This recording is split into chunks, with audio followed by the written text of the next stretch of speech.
Военно-полевой суд непоколебимо приговорил Байсангура к смертной казни через повешение.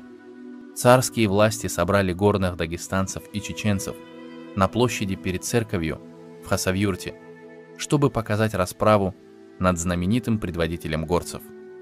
Под барабанный бой на телеге вывезли одноглазого, однорукого и одноногого чеченца.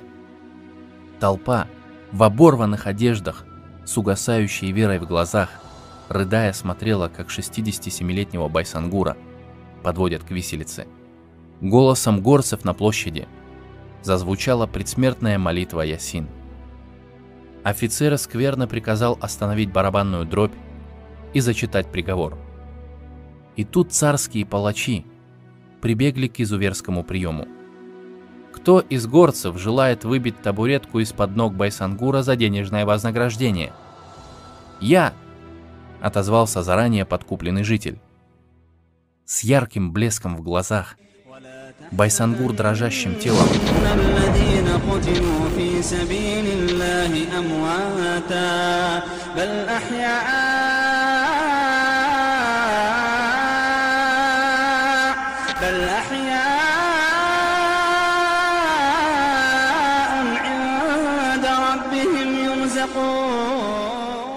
над застывшей толпой пронесся возглас ужаса и скорби. Мужчины вытирали слезы. Души горцев от боли кричат. Слышит Родина, дети страдают.